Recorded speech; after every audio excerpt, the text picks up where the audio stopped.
Al-Fatihah.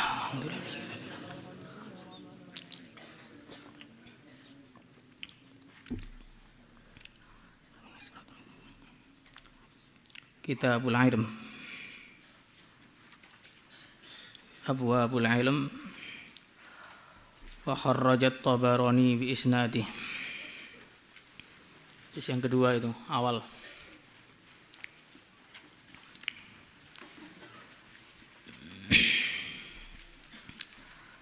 Bismillahirrahmanirrahim.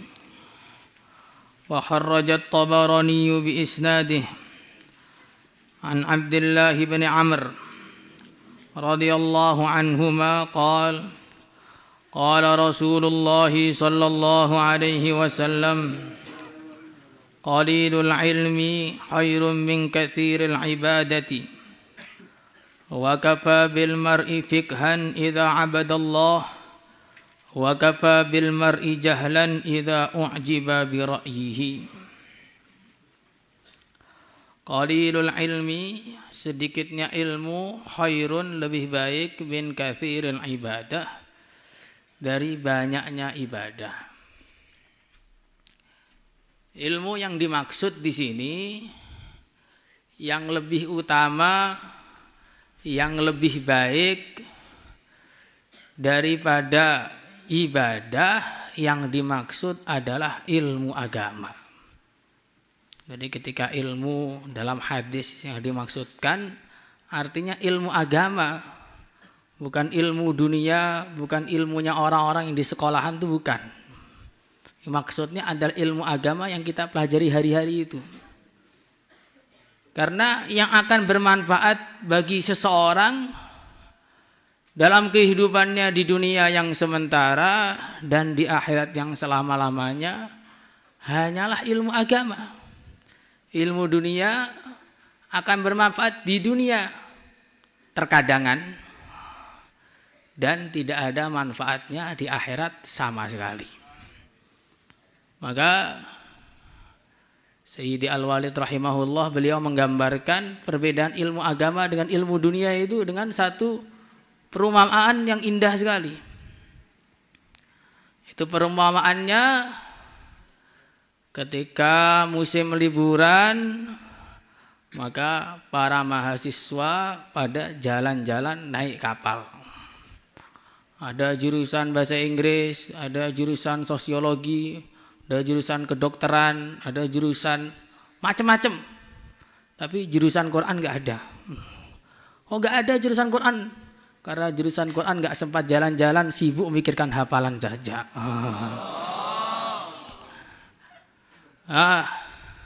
Di tengah perjalanan, karena kebetulan sang nahkoda yang menyetir kapal itu orang tua yang tidak pernah sekolah, maka orang-orang sekolah ini punya rencana buruk, pengen ngerjain orang tua tadi. Maka orang yang ahli matematika datang. Mbah, kamu tahu nggak ilmu matematika? Apa nak? Matematika. Apa? Matematika. Jangan bilang mati-mati gitu toh. Nanti kalau mati betulan bagaimana? Oh, saya nggak tahu matematika itu. Oh, begitu. Kau rugi mbah, hidup sekali nggak pernah belajar matematika, rugi. Oh. Kata orang ahli matematika. Datang lagi orang jurusan teknik sipil. Datang kepada mbahnya. Mbah, pernah dengar nggak ilmu teknik sipil? Apa? Sikil. Kalau sikil yang buat jalan tuh tahu. Kalau teknik sipil nggak tahu. Oh, rugi kamu mbah. Hidup sekali nggak tahu teknik sipil, rugi. Gantian yang lain-lain WC satu persatu. Banyak diem saja dongkol. Oh, anak-anak itu kok gak ada akhlak semua. Anak zaman sekarang sekolah malah jadinya barbar, ini bagaimana ini? Yang begitu kalau sekolah dunia itu jadinya gak punya akhlak begitu memang. Akhirnya setelah diem, kapal terus berjalan. Tiba-tiba sampai tengah lautan, ombak besar menerjang, badai menghadang, kilat pun bergantian menyambar-nyambar.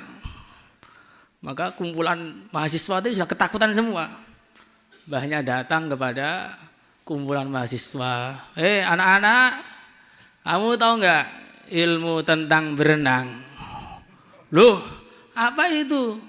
Kita hanya sekolah saja, nggak pernah tahu ilmu berenang. Sekarang yang katamu kedokteran, apa semua tadi, sekarang nggak ada yang berguna. Yang berguna hanya ilmu berenang. Dan sekapal nih yang bisa berenang, saya saja. Kalian akan mampus, saya bisa berenang. Ya begitulah ibaratnya orang itu dengan ilmu dunia. Dibangga-banggakan S1, S2, S3, kebanyakan S sampai pilek.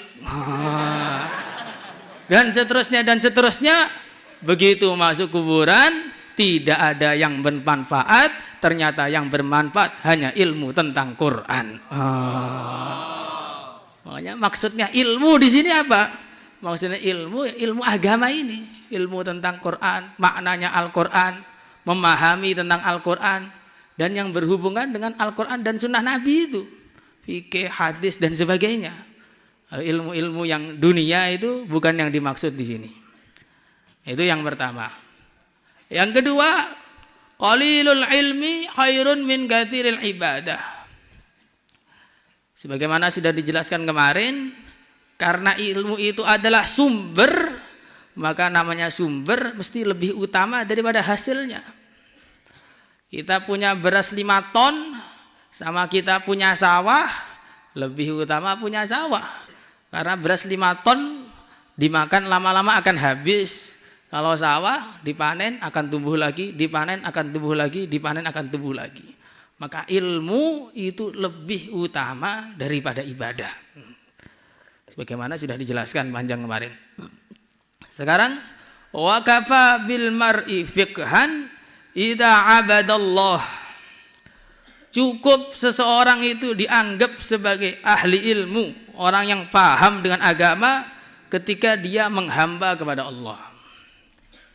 Makanya ilmu agama yang bagaimana yang akan menyelamatkan kita. Ilmu agama yang akan menyelamatkan kita ada ilmu yang mendorong kita untuk beribadah kepada Allah Subhanahu wa taala. Itu hakikatnya ilmu itu begitu. Ilmu mengenal Allah sehingga kita tahu kita itu siapa, Allah itu siapa. Sehingga kita ini berjalan seperti berjalannya seorang hamba, makan dan minum seperti makan minumnya seorang hamba. Itulah pemahaman yang harus masuk dalam hati kita. Sekarang kita ini sudah banyak belajar ilmu, tapi karena ilmu ma'rifatnya ini kurang, sehingga tambah tinggi kelasnya, duduknya tambah di belakang.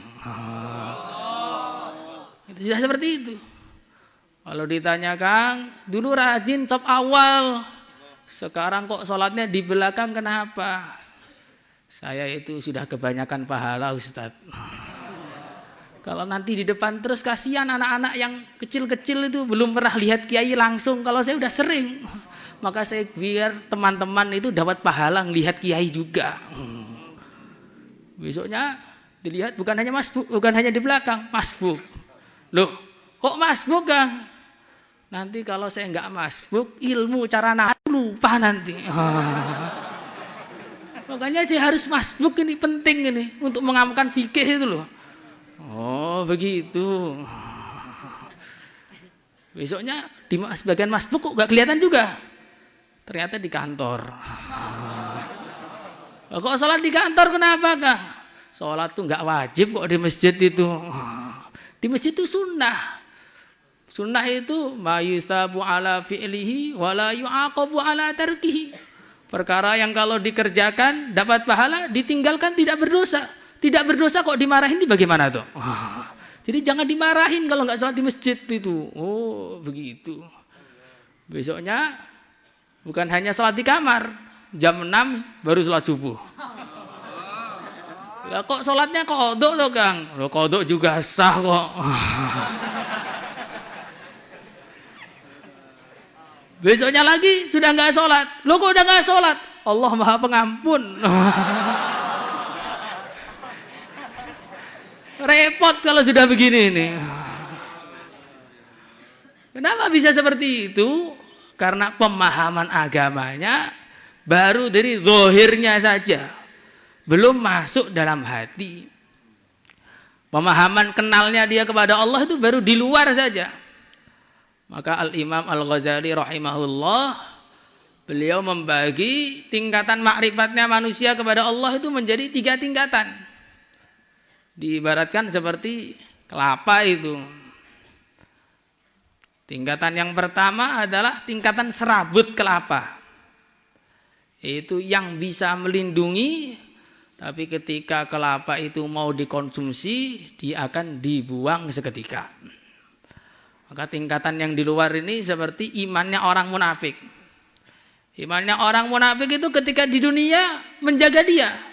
Dia dihukumi seperti orang iman, nggak halal darahnya, boleh jalan kemana-mana, dan sebagainya, dan sebagainya. Sehingga dikatakan, wa man tasabu ilal islami illa lisauni dimaihim alla tusala. Orang-orang munafik ini mengaku iman bukan karena yakin kepada Allah. Mengaku iman karena biar darahnya itu terjaga.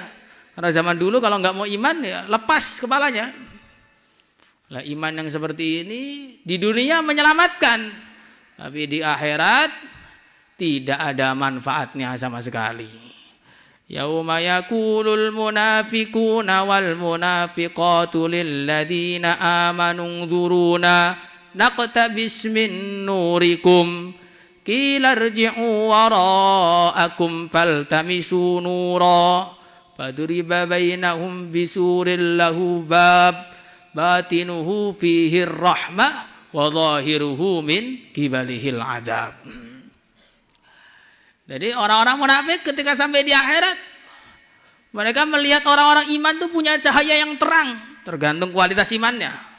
Maka akhirnya mereka teriak-teriak, "Woi orang iman, tunggu, tunggu. Bagi-bagi dong cahayanya." Dikira cahaya itu bisa dibagi-bagi sebagaimana dia bagi-bagi uang di dunia itu. Bagi-bagi cahayanya. Maka orang iman mengatakan, "Irji'u wara'akum faltamisu nura." Sudah cari sendiri tuh. Dulu disuruh iman nggak mau, malah jadi munafik, ya sekarang nggak ada gunanya iman kamu. Maka itu imannya orang munafik, ngaku kenal kepada Allah, tapi sebenarnya hatinya ingkar kepada Allah. Semoga kita dilindungi oleh Allah. Yang kedua, iman seperti batok kelapa itu. Batok kelapa itu berguna sampai akhir. Kalau kita mau bikin santan itu, batoknya masih ikut juga itu. Bukan serabutnya, batoknya. Dan masih bermanfaat buat cincin. Apalagi zaman dulu ngetren cincin batok kelapa. Dan sebagainya, dan sebagainya. Tapi namanya batok. Walaupun bermanfaat, tidak ada rasanya. Batok itu nggak ada rasanya itu. Makanya imannya tingkat kedua itu ya iman. Akan menyelamatkan orang dari azab di akhirat. Tetapi iman yang tanpa rasa. Sholat juga nggak ada rasanya. Ngaji nggak ada rasanya. Hafalan Quran nggak ada rasanya. Istighosah nggak ada rasanya. Bagaimana mau ada rasanya? Al-Fatihah mulai bismika Allahumma ahya, kemudian alhamdulillah di ahyana, pas subhanallah bihamdika. Akhirnya nggak ada rasanya sama sekali. Itulah iman kita yang sekarang ini. Iman tapi tidak ada rasanya. Kita ini semuanya insya Allah iman. Dan iman yang seperti ini cukup menyelamatkan orang dari neraka. Tetapi ini perlu ditingkatkan.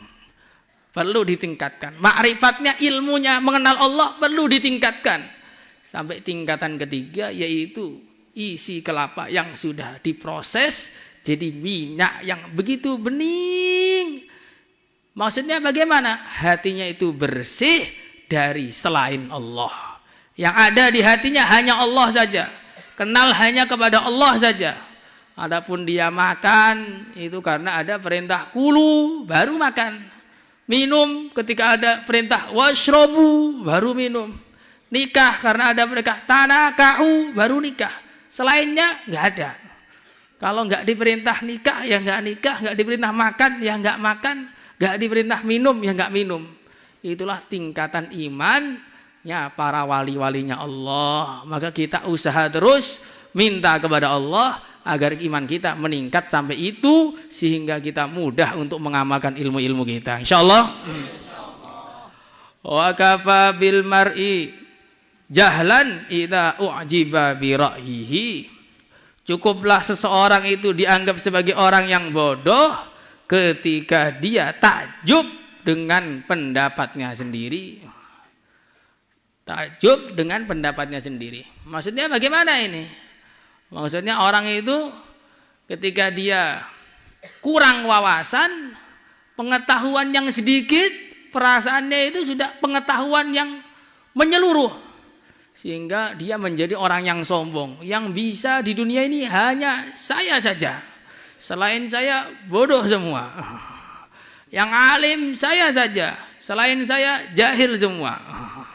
Yang wali saya saja. Selain saya setan semua. Kapan itu terjadi? Terjadi ketika orang itu kurang ngajinya. Kayak orang kelas 1 itu, kalau dia belajar mabati fikih, hafal, perasaannya sudah ngalah-ngalahin mufti. Padahal ya tahunya baru kelas 1 saja.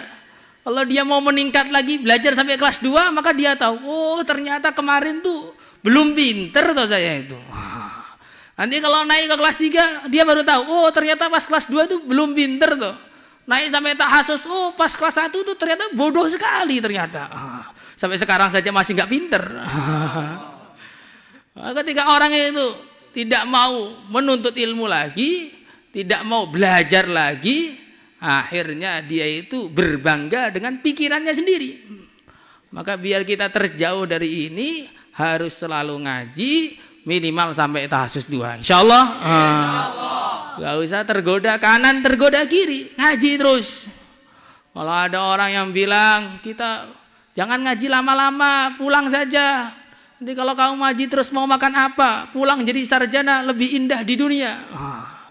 Maka kita katakan kepada orang yang mengatakan seperti itu, sebagaimana kata-katanya Nabi ketika ditawari oleh orang Mekah untuk meninggalkan dakwah. Kita katakan kepada orang mereka, wallahi law wudi'a asy-syamsu bi yamini wal qamaru fi yasari ala an atruka hadzal ilm ma taraktuh hatta yaj'alani Allah minal ulama au ahlika fi talabil ilm. Demi Allah, seandainya Allah letakkan matahari di tangan kananku, bulan di tangan kiriku, untuk aku meninggalkan ngaji di Al-Fatah ini, tidak akan saya tinggalkan sampai saya jadi ulama atau mati dalam keadaan mencari ilmu agama. Insyaallah. Salatu